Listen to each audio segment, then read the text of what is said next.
Guillon, on avait kiffé pas mal son profil. Et bah écoute, j'espère Kendrick Nunn que tu vas rester en Europe parce que Salut à tous, on se retrouve sur la chaîne d'Open Gym TV pour le numéro 5 de notre épisode Open Mic. Comme d'habitude avec Yanis et Julio, déjà pour commencer, comment ça va les gars? La forme depuis ce petit temps? Ouais, c'est vrai que ça fait longtemps qu'on n'avait pas tourné. Franchement, ravi de pouvoir être de retour avec un petit tournage. En plus, un sujet bien sympa puisqu'on a vécu un super week-end à Berlin. Enfin, on n'y était pas, mais on a vécu un super week-end sur l'Euroleague. Donc voilà, bien sympa. Ouais, non, ça fait plaisir. Ça fait maintenant un bon petit mois, je pense qu'on s'était pas revu. Donc maintenant, on va pouvoir continuer et puis essayer de commencer sur des nouveaux types de formats. Et puis, je te laisse expliquer avant tout. Justement, Yanis, tu l'as un peu sous-entendu, donc on va parler de l'Euroleague. Aujourd'hui, dans ce podcast, un seul sujet. On a décidé un peu de revoir la formule, des temps un petit peu plus courts et pour que vous puissiez pleinement profiter. On précise d'un quand seul même pour sujet. les gens que le quiz reste toujours hein, à la fin de l'épisode. Hein, ça ne change pas sur ça. Voilà, c'est ça. On garde le même type qu'on faisait pour un sujet. Juste, nous, on tourne plusieurs sujets en même temps. Et Donc on divise vous en allez- plusieurs vidéos. Voilà, vous allez avoir plusieurs vidéos. Donc, vous l'avez compris, on va parler de l'Euroleague, du Final Four de l'Euroleague qui s'est déroulé à Berlin il y a à la fin du mois de mai, il n'y a pas Ouais. si longtemps que ça, qui donc opposait les équipes du Panathinaikos, du Real de Madrid, de l'Olympiakos et du Fenerbahçe. On a prévu de revenir un petit peu sur les différents affrontements et de parler de la course au MVP. Je pense que ça peut être une bonne idée pour aborder ce week-end d'Euroleague. Yannis, je te laisse commencer avec ta présentation de la demi-finale entre le Panathinaikos qui jouait en premier match contre le Fenerbahçe. Ouais, bah écoutez, j'étais un peu surpris de cette demi-finale-là parce qu'on avait vu le Fenerbahçe très fort contre Monaco, qui avait été vraiment capable de faire de beaux exploits avec son collectif, avec un Motley absent pourtant. Mais on avait trouvé Calates exceptionnel. On se rappelle des tirs qu'il a mis à Gaston Médecin. J'ai été un peu déçu parce que dès l'entame de match, c'est le Pana qui a fait vraiment le job, qui a entamé direct la rencontre dans le fort. Après, il faut dire que, bon, on en reparlera, mais poussé par des supporters en feu. Ça fait la différence. Ça fait Sur grave terrain mal. neutre, Berlin, c'est chez personne, entre guillemets, pour le Final Four. Je C'était une pense que ambiance de c'est- dingue. Franchement, c'est une folie. Avoir ses supporters dans ce genre d'événement, et puis quels supporters, je pense que c'est vraiment le sixième homme, là, pour le coup, ça n'a jamais Ah ouais, aussi bien c'est porté c'est son la belle nom. représentation. Et après, pour revenir sur le match en lui-même, il y a vraiment, enfin, le Pana fait clairement la différence. Il y a un match dominé, il y a Mathias Le Sort qui domine à l'intérieur, il y a Kendrick Nunn qui est très efficace sur les lignes arrière, qui prend les bons shoots. Il y a des mecs qui sont aussi capables d'apporter dans la rotation. Par moment, Mitoglou qui a fait vraiment le job en fin de match pour tuer le game aussi. Même si par exemple sur ce match-là, Lucas était un peu plus effacé ou d'autres. C'est encore une fois le collectif du Panathinaikos qui était bon. Et juste, ils ont confirmé la supériorité. Je pense que vraiment dans cette Euroleague, on aura le temps d'en reparler après. Il y avait vraiment deux équipes. Et pour moi, c'est une victoire assez logique au final. Avec une défense de fer, j'ai noté 57 points encaissés en demi-finale d'Euroleague, c'est quand même pas mal de jeu. Ouais, non, mais surtout, si on revient sur la physionomie du match, comme tu dis, c'est vite le Pana qui a pris l'avance. Et puis, il y a eu un écart assez conséquent direct dans les premières minutes. Et après, si on regarde la physionomie du match, en fait, le Fener, ils n'ont jamais vraiment réussi à revenir. Mais je pense que c'est aussi dû par l'intensité qu'ils ont réussi à mettre le Pana sur l'attaque qui était un peu fébrile du Fenerbahçe. Donc pour moi, ça explique un peu ce score un peu fébrile, on va dire, du Fener qui met que 57 points, malgré une équipe très offensive. On connaît les qualités de tous. Mais je pense qu'ils avaient aussi un peu trop donné contre Monaco. Et effectivement, c'était un peu l'exploit et peut-être qu'ils arrivaient en fin de course. Je pense qu'il fait qu'ils perdent contre une belle équipe du Pana. Après, il y a des gars pour moi côté Fener qui n'ont pas été à la hauteur. C'est-à-dire qu'un Ace Davis qu'on attend comme un gros scoreur qui n'a pas du tout été présent sur ce Final Four. On n'a pas vu non plus Scottie Wilbekin qui était pourtant là, qui n'a pas mis les tirs. Donc forcément, ils encaissent 57 points. Après, il y a un très bon backcourt défensivement. Jerian Grant qui a fait un gros boulot défensivement, qui est vraiment un très bon meneur européen et on kiffe. Donc ouais, non, c'était intéressant cette équipe du Pana qui pourtant est une équipe très offensive à la base, qui a brillé par sa défense. Est-ce que cette performance du Fener, un petit peu en deçà de ce qu'on connaît et de ce qu'on pouvait attendre d'eux, est-ce que ça laisse un peu des regrets pour Monaco de ne pas les avoir vus au Final Four? Bah, moi, je pense que oui, faut pas se mentir, je pense, parce que on sort quand même d'une équipe de Monaco qui l'année dernière arrive au Final Four, ils perdent contre l'Olympiakos, si je dis pas de bêtises, Ouais, donc exactement. logique. Avec un troisième carton où Ouais. ils prennent 29-2, je crois. Oui, c'est ça, ouais. Et effectivement, ok, Monaco n'était pas encore hyper favori ou quoi que ce soit, mais quand même perdre sans accéder au Final Four alors que c'était le but de l'année. Je trouve que perdre contre un Fener qui est si fébrile dans une demi-finale. Ils ont fait une grande série contre Monaco. Oui, Il faut aller gagner. Mais si fébrile dans le Final Four, je trouve que Monaco peut que avoir des regrets, surtout en regardant en tant que spectateur et en essayant de gagner maintenant leur seul trophée possible. C'est clair, mais après l'Euroleague, c'est ça, c'est une histoire de confrontation aussi. On sait que le Fenerbahçe réussit pas du tout à Monaco, on l'a vu cette saison. Par exemple, le Pana réussit beaucoup plus à Monaco. Donc après, c'est des histoires de match-up, mais c'est vrai qu'on peut avoir un peu de regret pour Monaco, surtout quand on voit la physionomie, pour revenir sur le Game 5, où vraiment il y avait le match en main, fallait défendre les tirs de Calates. Et les amis.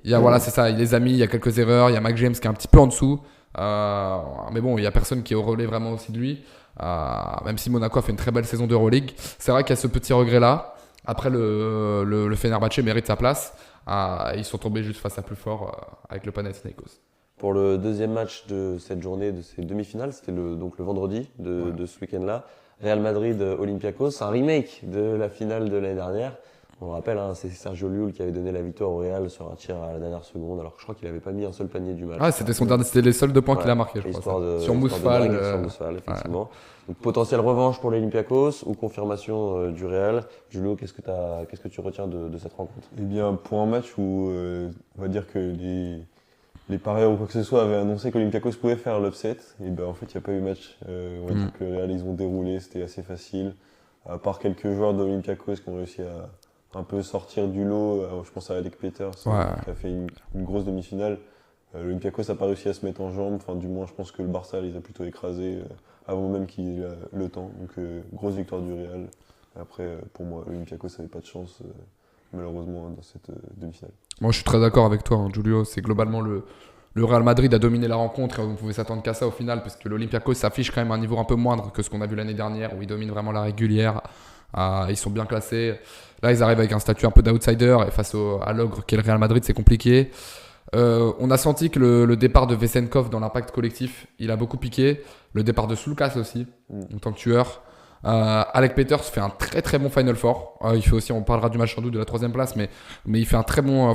Sur la globalité, il est vraiment très bon. Il a montré toutes ses qualités. Et je suis content qu'un gars comme ça, qui était un petit peu en dessous des radars à Baskonia, à l'Étoile Rouge, puisse enfin se révéler vraiment aux yeux du grand public en tant qu'un vrai joueur d'impact. Et après, Olympiakos, ils ont manqué aussi d'énergie, je trouve, sur la rencontre. On n'a pas assez trouvé Mousfal à l'intérieur. La rotation sur le poste 5 était assez compliquée. Et sur les lignes extérieures, c'est pareil. Compliqué pour accrocher le Real Madrid qui a déroulé. Avec une très belle prestation offensive, 87 points marqués, justement, ça contraste avec, on parlait de la défense du Pana avec 57 points encaissés. Là, au contraire, le Real qui met beaucoup de points. Donc, du coup, vous l'aurez compris, ça annonce la finale entre le Pana et le Real. Ça peut aussi promettre un duel différent entre une forte attaque contre une forte défense. Et on verra ensuite ce que ça va donner. Mais je pense aussi qu'à ce moment-là du tournoi, le vendredi soir, déjà, on voit 2 styles d'équipes différentes qui se ressortent de ces 2 équipes. Et ce qu'il faut noter sur cette saison, c'est aussi que la hiérarchie est totalement respectée. Hormis des upsets qu'on a vu en quart, qui étaient les premiers upsets avec des matchs 5 gagnés à l'extérieur. Là, la hiérarchie est respectée. On a premier contre deuxième. Juste petite note intéressante. Et pour moi, ça vient juste marquer qu'il y avait quand même... après, je ne sais pas si c'est votre avis, les gars, mais qu'il y avait quand même un rang d'écart entre le Pana, le Real et les autres équipes. On l'a bien vu sur les deux. On l'a vu sur les 2 confrontations. Et pour moi, vraiment, ce step, il s'est marqué sur le Final Four. Voilà. Ouais, je suis d'accord avec toi. Et comme tu l'as dit, c'est assez logique qu'elles se retrouvent en finale. C'était le duel attendu, 1 contre 2. C'est arrivé, elles ont assuré pour arriver jusqu'en finale. Et puis donc, elles se sont qualifiées. Avant de parler de la finale, on va quand même parler de la petite finale. Déjà, avant de revenir sur l'intérêt de cette finale, parce qu'on sait que ça a fait débat, on va quand même parler du match. C'est l'Olympiakos qui a gagné 87-84. Est-ce que déjà vous l'avez regardé, vous, messieurs? Moi, je vais être honnête avec vous, j'ai pas regardé. Ça m'intéressait pas. Je voulais juste regarder la finale. J'attendais ce grand moment et puis la petite finale, c'est pour moi un match outre. Donc effectivement, j'ai pas regardé. On se rappelle du match de l'année dernière où il y avait Barça contre Monaco et c'était sans intérêt, il n'y avait pas vraiment de rythme de jeu. Monaco l'avait remporté en faisant jouer Mathieu Strasel qui avait mis 16 points. Oui, moi pareil, j'ai pas regardé en entier, j'ai regardé la seconde mi-temps. Comme tu l'as mentionné en off Cam avec le shoot qui n'a pas été accordé pour le Fenerbahçe et pour la prolongue. Oui, c'est sans enjeu, enfin il n'y a rien à remporter au final. Je pense qu'on pourra rentrer dans le débat en effet de l'utilité de ce match parce que c'est questionnant les équipes qui viennent de prendre une roast, qui viennent de prendre un coup au moral 2 jours plus tôt.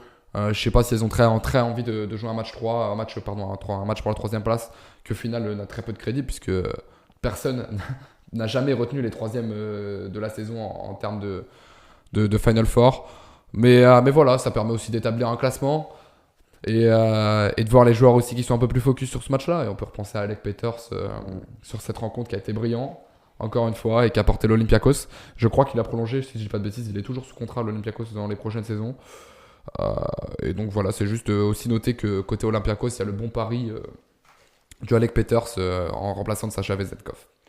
C'est quoi ton avis, toi, sur les matchs pour la troisième place? Bah, moi, je rejoins un peu Yanis sur cette idée de, on va dire, inutilité de troisième place. Parce qu'effectivement, en fait, les joueurs, du coup, comme tu l'as dit, peuvent potentiellement se prendre une rouste. Et jouer un match qui n'a aucun intérêt, que ce soit pour le club, pour le joueur, et puis même, en fait, pour les organisations, je trouve que c'est une perte de temps commune. Je trouve ça dommage, surtout pour les joueurs qui finissent à faire des saisons énormes. Et ok, bon, ça peut faire tourner ou quoi que ce soit. Mais si on garde quand même l'aspect que c'est une troisième place, faudrait que les stars jouent, mais en fait c'est pas le cas. Donc en gros je trouve que c'est vraiment un match inutile, on dirait plus un match d'entraînement qu'autre chose. Ouais, non, c'est clair, c'est ça. Et pour rebondir sur ça, le Final Four c'est un événement unique. Nous on adore l'Euroleague, on est fan du beau basket qui est proposé au Final Four. On voit toujours des matchs exceptionnels. On en a vu l'année dernière, on en a vu cette année, on aura l'occasion de parler de la finale.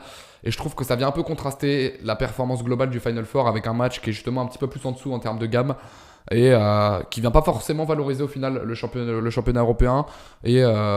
Et voilà, qui embête plus tout le monde parce qu'au final, voilà, les gens le regardent pas trop, ça se voit entre nous. Hein, on a vu les fans qui sont partis qui n'ont pas voulu rester pour voir cette rencontre. Ouais, c'est voilà. les fans du Fener qui, en plein milieu du match pour la troisième place, ils se sont dit en fait, il n'y a pas d'intérêt. Et pour prendre l'exemple de l'Euroleague Junior, un des prochains sujets dont on aura l'occasion de parler, par exemple, l'Euroleague Junior, il y a juste une finale, c'est simple, il n'y a pas de match pour la troisième place.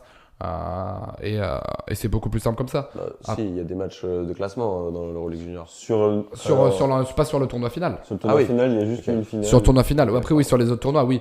Mais sur le tournoi final, il y a juste une finale et il n'y a pas de problème. Et tu vois, tu t'embêtes pas à aller chercher un match pour la troisième place qui est inutile. Après, je pense aussi que c'est dans certains sports, la médaille de bronze, elle vaut quelque chose. Ouais. Mais là, il n'y a pas de médaille. Et même troisième ou quatrième, c'est anecdotique. Mais je pense que c'est inspiré des autres sports. Bien sûr. Ouais, non, bien sûr. La médaille vaut vraiment quelque chose. Arriver troisième et quatrième, c'est vraiment pas Mais dans ce cas-là, tu fais un podium à la fin et tu remises. Je pense que ça pourrait peut-être exactement. Un petit peu réélever la compétitivité. Tu valorises le match de la troisième place, quoi. Ouais, non, je suis tout à fait d'accord sur ça. Parfait, si on est d'accord sur ce point de vue. On va pouvoir passer à la finale, la grande finale donc entre le Real et le Panathinaikos. Yanis, tu l'as dit pour l'instant, pas d'upset, premier contre deuxième. Et finalement, l'upset, il est arrivé en finale. Et la malédiction du premier de saison régulière qui ne gagne pas le titre final, qui se perdure. Je crois que ça fait depuis 2016 que le premier de la saison régulière ne gagne pas finalement, avec donc cette victoire au final arrachée dans la deuxième mi-temps du Panathinaikos. Quelle deuxième mi-temps! Quel deuxième mi-temps, quel match exceptionnel au global. Franchement, en termes de basket, je suis désolé de l'expression, mais ça pue vraiment le basket. C'était beau à voir jouer. On a vu le Real qui a entamé le match de la bonne manière, qui a été imposant dès le premier quart-temps, qui a scoré des points, hyper adroit, exactement, qui mettait tous les shoots, qui défendait. Donc il y avait un plus 10 qui s'est créé très rapidement. Et on s'est dit un peu à un moment, on s'est même dit, est-ce que le Real va pas assommer la finale et ça va être à sens unique? Ils sont pas montés à plus 15, je crois. Ouais, c'est plus 14. Ouais, c'est ça. Enfin, plus 14. Et plus 14 en finale, c'est quand même un gros écart. Et au final, dans une ambiance de dingue, avec des tueurs comme Soukas, qui étaient présents pour mettre les gros tirs, la physionomie s'est totalement changée en deuxième période. Et on a vu le Real commencer à craquer, à retomber dans ses défauts. Je pense qu'on aura l'occasion un petit peu plus de cibler les défauts du Real après. Mais je veux surtout saluer la prestation collective du Panathinaikos qui a été à la hauteur pour rentrer dedans. Et honnêtement, il gagne avec un leadership et surtout une énergie folle de basket. Et c'était très beau à voir jouer. Et un Slukas qui était juste inarrêtable. Et pour faire un parallèle avec les demi-finales, on a vanté la défense du Pana. C'est un match très offensif, c'est ça. Et l'attaque du Real. Au début du match, c'est vraiment l'attaque du Real qui a pris le dessus. Ils sont à plus de 50 points marqués à la mi-temps. Enfin, voilà, ils sont sur des standards énormes. Et ils finissent la rencontre avec 80 points. Donc ils ont mis moins de 30 points dans la deuxième mi-temps. La défense du Pana s'est réenclenchée. Ils ont eux aussi déroulé offensivement. Moi, j'ai vraiment été impressionné par surtout la deuxième mi-temps parce que c'est là où le Pana a fait la différence. Mais je dirais que la première mi-temps, c'était le niveau global qui était vraiment incroyable et qu'en deuxième mi-temps, ils ont su faire la différence pour sortir le Real de la rencontre. Je sais pas si tu as ressenti ça, Julio. J'ai l'impression qu'ils étaient complètement pas revenus des vestiaires. Ouais, non, mais surtout que le Real, il met 36 points au premier quart-temps, je crois. Et Ouais, Ils en mettent moins en deuxième mi-temps. Oui, c'est ça, c'est qu'il démarre le match et en fait, on s'attend à ce que ça soit la domination ultime du match des joueurs de Chus Mateo. C'est effectivement, ça déroule, quoi, comme à l'habitude. On a pu le voir, sortie de Tavares, rentrée de Poirier, normalement ça se joue, enfin hop. Et effectivement, en sortie de mi-temps, je pense que un leader comme Slukas ou même un coach comme Ataman ont aussi réveillé leur équipe. Et je trouve que ce qui avait aussi rendu compliqué la première mi-temps du Pana, c'est les 3 fautes de Nen, mais après on en reviendra un peu plus tard. Mais je trouve qu'ils avaient un peu mal démarré cette finale, le Pana. Et effectivement, ils sont vite remis à leur cadre. Et je trouve que même Mathias le sort. Et dans l'intensité, et Slukas dans tout simplement le jeu, enfin genre les shoots qu'il met et tout ça. On réussit à les ramener et le Real en fait était totalement fantomatique. Ils n'ont pas joué en deuxième mi-temps, un trou complet et finalement le Pana ils ont explosé le Real en deuxième mi-temps. C'était très très beau à voir. Pour moi, le Real fait deux grandes erreurs principales. C'est le secteur intérieur, avec la sortie de Tavares très tôt finalement, remplacé par Poirier. En termes de rotation, c'est très bon, hein, Vincent Poirier, on ne critique pas du tout. Mais c'est que Vincent Poirier est aussi sorti un peu de son match en seconde mi-temps. On n'a pas vu Yabusele. On rappelle qu'il y avait quand même Gabriel Deck qui était absent. Donc c'est Mario Hezonja qui allait jouer sur le poste 4. Et moi, j'ai pas compris le coaching de Chus Mateo. On a un jeune titulaire, Elie Ndiaye, qui score 8 points dans le premier quart-temps, qui score les 8 premiers points du match, qui est presque dans son record en carrière, mais qui est dans un match exceptionnel, qui joue le premier carton et après qui disparaît totalement de la rencontre alors qu'il défend et que quand il est sur le terrain c'est plus 10. Alors peut-être le gars est jeune, c'est un 2004 etc. Mais ça j'ai pas compris le problème de coaching là. Et pareil j'ai vu quelques analystes qui disaient et c'est assez réel, c'est que le bas court en seconde mi-temps n'a pas tourné côté Real Madrid, c'est pareil. On a voulu laisser aussi les anciens un peu faire, mais on a oublié notamment Fabien Causer qui a pas joué de la deuxième mi-temps alors qu'il fait une très bonne rentrée en première mi-temps, qui a pas pu aller défendre sur les mecs comme Slukas, comme Nunn, ce qui a manqué au Real. Ce qui a manqué clairement au Real, exactement. Donc ouais, là j'avoue que j'ai pas très bien compris le coaching de Chus Mateo en seconde mi-temps, qui a peut-être un peu plus paniqué. Et après offensivement, je vais pas dire que c'est une erreur tactique du Real, mais c'est surtout la défense du Pana qui était incroyable. Et il faut saluer aussi Ergin Ataman qui est un coach exceptionnel, beaucoup critiqué pour ses choix tactiques, mais qui a gagné notamment 4 Euroleague sur les 5 dernières, je crois. Si je dis pas de bêtises. En tout cas, 2 avec... 2 avec l'Anadolu, une avec le... Je me demande... Oui, qui a gagné 3 Euroleague sur les 5 dernières années, c'est ça.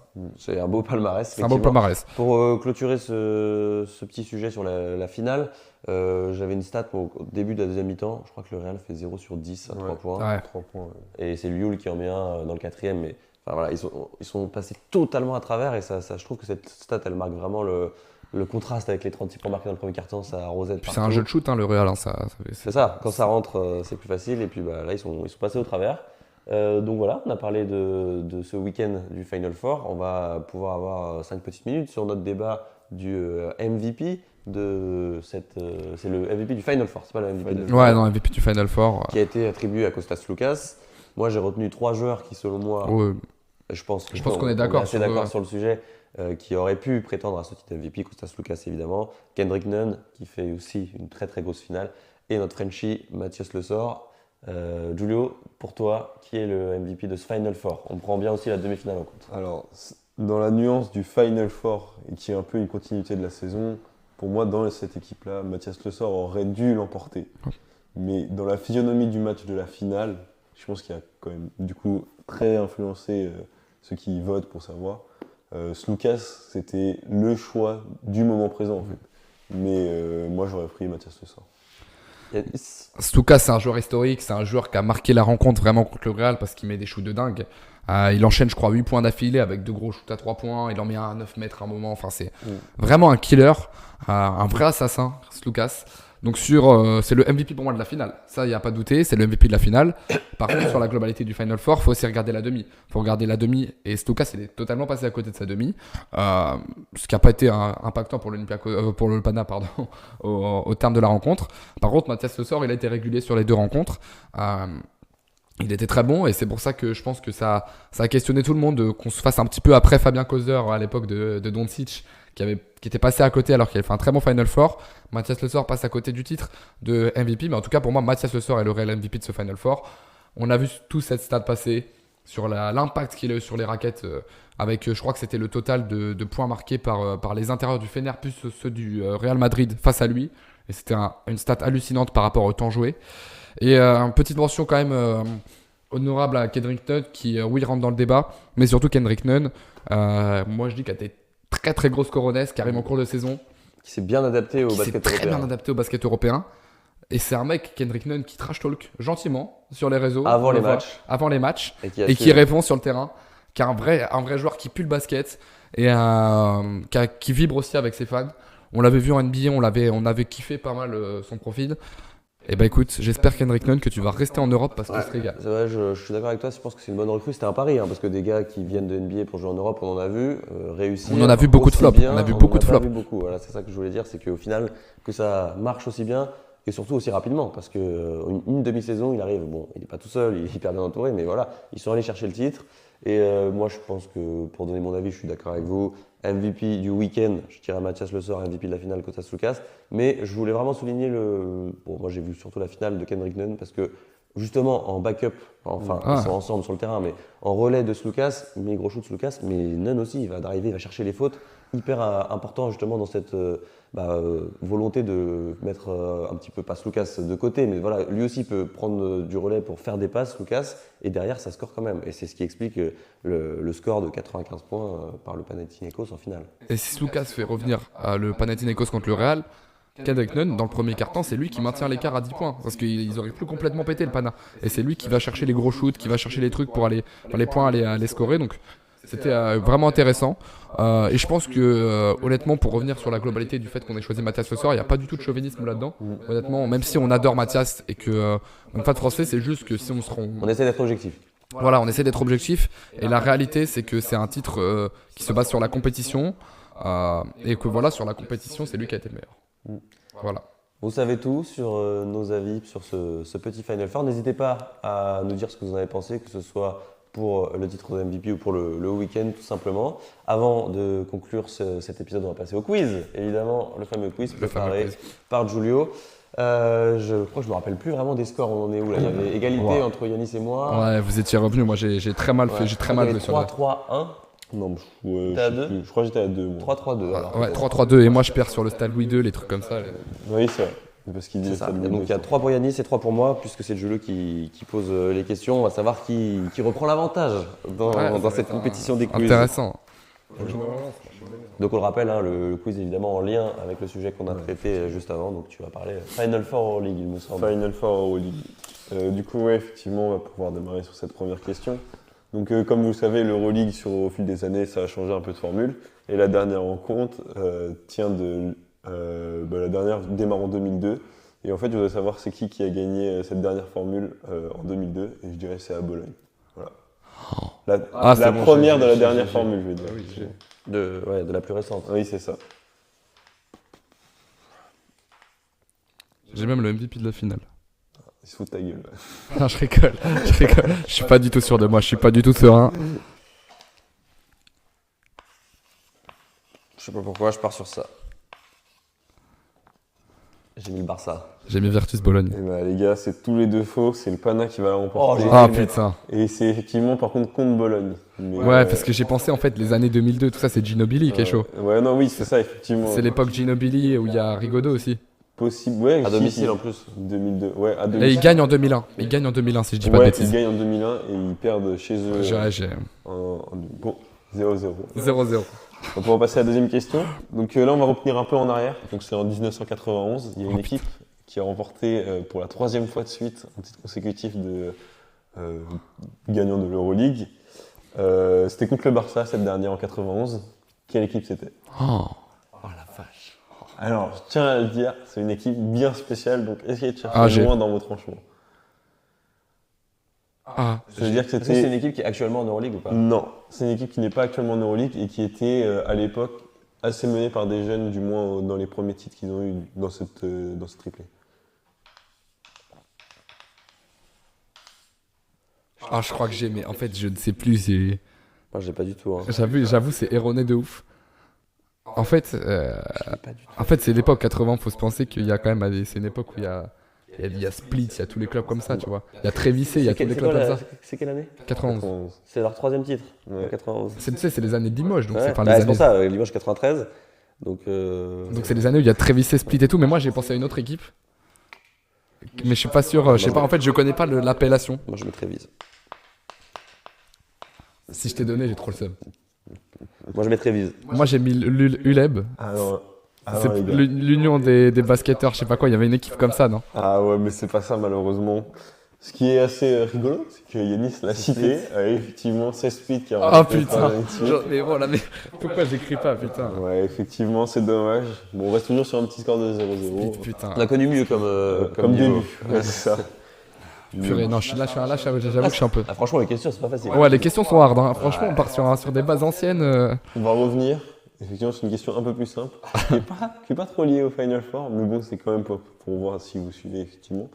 Donc, il y a quand même cette année en saison régulière le trophée du meilleur jeune. Je veux savoir qui l'a remporté cette année. Ah oui, facile. C'est pas- Facile. Moi, je l'ai pas en tête là tout de Je suite. Là. savais que Baptiste est un peu glissé. En plus, ouais, bon, on aurait le nom de ça. On n'a pas fait vraiment de débat sur ces trophées-là, mais pour moi, c'est. Il y en a d'autres qui rentrent dans le débat. Oui. Mais bon, c'est. Ouais, c'est d'accord. Je trouve ça assez atypique comme choix. Ouais, Mais voilà. bon, ça se trouve, il dit des bêtises, il a pas la réponse. Ouais, ça se trouve, j'ai pas la réponse. Je suis. Je pense pas que ça soit lui. J'ai mis Yokubaitis du Barça. Yokubaitis. C'est Gabriele Procida. Ah, Procida, de l'Alba Berlin. De l'Alba Berlin, effectivement. L'Italien, qui a quand même fait une bonne saison. Ouais, il a fait une bonne saison, mais c'est au vu du classement de l'Alba Berlin, puisque moi je. Mais bah, après, c'est un trophée de jeune, hein, c'est Ouais, c'est ça. Mais bon. Voilà. Gabriele Procida. Mais en tout cas, très juteux, hein, très. Très juteux et très italien. Bien joué. Je l'avais pas. Ouais. Ouais. Et du coup, on peut partir du coup sur un petit 1-0. Et pour passer à la 4e question, revenir sur les Final Four. Je voudrais savoir qui est le meilleur marqueur sur un match d'un Final Four depuis les éditions de 2002. Oh. Oh, je crois. Oh, Et alors, oh, je vais pas vous mentir, les gars. J'ai vu le nom, je ne sais pas qui c'est, genre physiquement et tout. Ah ouais. Mais je sais qu'il y a sûrement un rat de statistiques et de joueurs de Euroleague. Peut-être qu'il va le trouver. c'est comment Tyrese Rice. Ah non, Je suis foutu en gros là. Alors, si, on peut faire ça. Si vous trouvez le score parfait, c'est 1 point. Si vous trouvez le joueur, ça fait 2. Oh, mais là tu Le changes nombre la de règle. points, bah, c'est bien. Ok. Combien de points il met Ouais. Ok, combien de points il met et il faut trouver le joueur. Ok. Et on a l'année Ouais, 2000 combien 2010. 2010. Oh. Oh. Attends, 2010. Franchement, j'en ai aucune idée. Je vais juste mettre le nombre de Mec, points. 2010, c'est attends, c'est les années. Je suis presque, enfin, je suis pas sûr, mais j'ai entendu un peu cette stat, donc CSK. je Sur mettrais un pas. Final Four. Moi, j'ai envie de mettre un sur la totalité du Final Four ou sur un match. Sur un match du Final Four. Moi, j'ai mis mon nombre de points et j'ai pas de joueur, franchement. Ouais, 2010. Ah putain. Et le pire, c'est que c'était sur un match de la 3e place, qu'on adore tant. Ah ouais, donc ça veut dire que c'est même pas un. Ouais. 2010, c'est CSK qui gagne. Ouais, je crois. Ça veut dire que c'est pas un mec de CSK. Oh, C'est dur. long un peu, monsieur l'arbitre. hein. Ouais, attention, hein. Faut mettre Vas-y. un score. J'ai mis Les 39. gars, c'est tellement moins. C'est 32. Par Trajan Langdon. Voilà, j'aurais pas du tout, je connais Vraiment. pas. Inconnu. 32, personne n'a mis plus que 32 dans un Personne n'a mis plus que 32 sur un Final Four. Dernièrement, il y a eu Sacha Vezenkov qui met 29 contre Monaco. si je dis 30. pas de bêtises. Wow. Et aussi Shane Larkin qui Ouais. met 30. J'avais Shane Larkin, mais Mais oui, Moi, depuis 2002, personne n'a mis au-dessus de 32. plus de 32 points. Nando De Moi, je Colo pensais aussi. 40. Ouais, Nando De Colo aussi, il avait mis 30, mais Ouais, c'est ça, je. pas de ça. Ah ouais, putain, écoute, Toujours à 0. toujours un 0. On On a est la combien pression. On va pouvoir aller regarder Trajan London et voir à quoi il ressemble après à la fin du. Trajan London. Et du coup, toujours un 0 pour Yanis, on va pouvoir démarrer la dernière question. Donc, quel Français a participé au plus de Final Four et combien?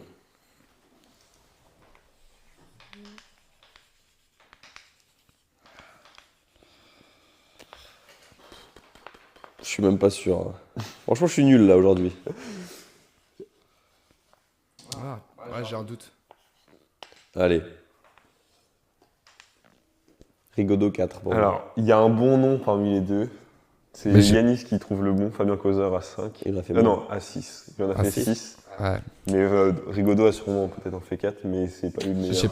J'ai pas compté celui de cette année, c'est Ouais, pour ça. c'est ça, il est à Bien joué. 6. Tu m'as tué. Ouais. Et il a fait alors, je tiens à dire, le quiz était très difficile, mais c'est ça qu'on aime. Ouais, le niveau, Donc, si il grimpe un peu. Ouais, c'est ça, le niveau grimpe. Et si chez vous, vous les avez, vous pouvez nous dire en commentaire. Ouais, bah, Mais, j'ai c'était mis un du jeu, cœur, je te j'ai sers. beaucoup travaillé ce quiz. Ça fait plaisir de Renault avec la Tu victoire. repasses devant 4-3 au classement.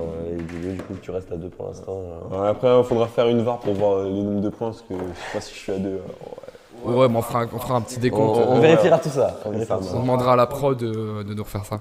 Avant de vous remercier de nous avoir suivis, vous avez vu écharpe de Cholet Basket. N'hésitez pas à aller voir la dernière interview qu'on a tournée, que Julio a tournée avec Neil Sacco. On attend comme d'habitude vos retours. N'hésitez pas aussi à nous dire si le nouveau format plus court, plus condensé, mais avec plus d'épisodes vous plaît. Il est temps pour nous de vous remercier, de nous avoir suivis. Donc on se retrouve très bientôt pour un nouveau podcast sur la NGT, notamment, et aussi sur... C'est ça. Et je précise, je te couvre, hein, je suis désolé, mais maintenant, attendez-vous à un rythme plus court. Donc on se retrouve sans doute dans une semaine, plus que dans 3 semaines. Et voilà. C'est ça que je te laisse terminer. Et j'allais juste dire ANGT et Trophée du futur, notamment, qui seront les sujets de nos prochains podcasts. Merci à tous de nous avoir suivis. Ciao, bye. Nous.